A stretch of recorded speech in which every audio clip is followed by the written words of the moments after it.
উজনি অসমৰ পৰা আৰম্ভ হৈছে মিয়া হাটাও অভিযান 7 দিনৰ ভিতৰত মিয়াই এৰিব লাগিব উজনি অসম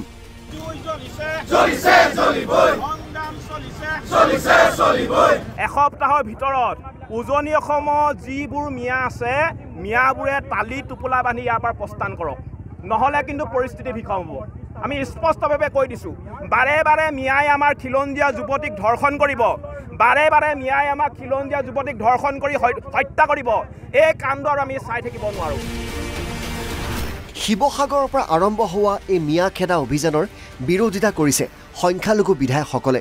কম যে এই ক্ষেত্ৰত চৰকাৰৰ পৰোক্ষ উদগনি আছে চৰকাৰত থকা মৰবনীয়াসকলে মুখ্যমন্ত্ৰীকে আদি কৰি সকলোৱে এই মিয়া জনগোষ্ঠীৰ ওপৰত যিটো বিদ্বেষমূলক বক্তব্যবিলাক দি আছে ইয়াৰ দ্বাৰা এই সিদ্ধান্তবিলাক লোৱাত তেওঁলোকে উদগনি যোগাইছে মিয়া বুলি মিয়া ক্ৰিমিনেল নেকি গোটেই মিয়া ক্ৰিমিনেল নেকি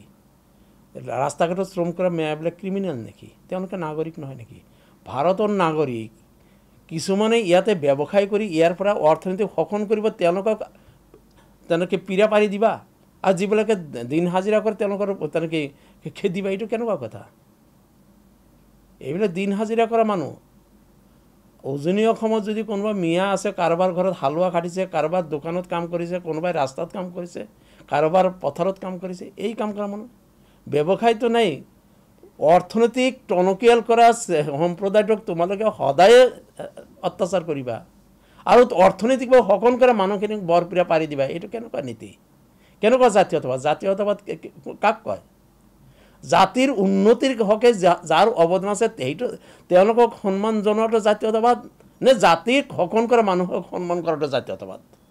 এতিয়া জাতীয়তাবাদৰ ডেফিনেশ্যনটো মই শিকিব লাগিব নতুনকৈ এইটো মুখ্যমন্ত্ৰীৰ উচতনি দিলেতো এনেকুৱা ধৰণৰ এটা পৰিৱেশ হ'বই মই ভাবোঁ এইটো ডেম'ক্ৰেটিক কাণ্ট্ৰি ভাৰতবৰ্ষ আইনৰ শাসন চলে সংবিধান মতে ৰাজ্য চলে ৰাষ্ট্ৰ চলে দেশ চলে গতিকে সংবিধান মতে আইন মতে কানুন মতে ৰাজ্য ৰাষ্ট্ৰ দেশ চলিব আৰু মুখ্যমন্ত্ৰী ডাঙৰীয়াৰ ব্যৰ্থতা থাকিবলৈ মুখ্যমন্ত্ৰী ডাঙৰীয়াই উচতনি দি পৰিৱেশ বেয়া কৰাৰ চেষ্টা নকৰিব মুখ্যমন্ত্ৰী ডাঙৰীয়া হোম মিনিষ্টাৰ তেখেত হয় জাতীয় দল সংগঠনসমূহে ধিং কাণ্ডৰ পাছতেই উজনিত মিয়াৰ বিৰুদ্ধে জেহাদ আৰম্ভ কৰিছে উজনি অসমৰ এই আন্দোলনক গণ আন্দোলনৰ ৰূপ দিয়াটো বিচাৰে বিজেপিয়ে এইটো ভাল পদক্ষেপ হৈছে আপোনালোকে বস্তুটো যদি চায় 20-25 বছৰ আগত নামনি অসমতো এনেকুৱা কোৱা মানুহ আছিল কিন্তু সেই সময়ত আমাৰ খিলঞ্জীয়া লোকসকলে কথাটো গুৰুত্ব নিদিয়াৰ কাৰণে আজি 99% 95% মিয়াই আমাৰ নামনি অসম দখল কৰি পেলালে আৰু সেইটো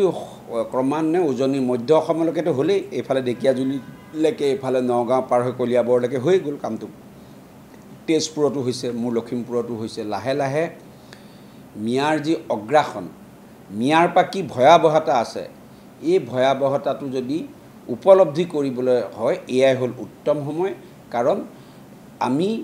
যিকোনো মিয়াৰ অপৰাধ মিয়াৰ অগ্ৰাসনৰ বিৰুদ্ধে এই চৰকাৰখনে যিমান মাৰবান্ধি থিয় হৈ আছে কোনো চৰকাৰ আৰু ভৱিষ্যতে অসমৰ ৰাইজে নাপাব গতিকে এই আন্দোলনটো গণ আন্দোলন ৰূপ দিব লাগে কিন্তু নিজৰ ঠাইখন উজনিত যিহেতু নিজৰ ঠাইখন বাংলাদেশী মুক্ত হৈ থাকিলে আমি সুখী হ'ম কিন্তু সমগ্ৰ অসমখনেই বাংলাদেশী মুক্ত হ'ব লাগিব আৰু আমাৰ অস্তিত্ব ৰক্ষাৰ বাবে এইবাৰ বিধানসভাত কেইবাখনো মাটিৰ অধিকাৰৰ ওপৰত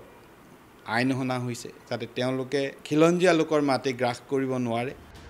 উল্লেখযোগ্য যে উজনি অসমত পুনৰ এবাৰ আৰম্ভ হৈছে মিয়া খেদা অভিযান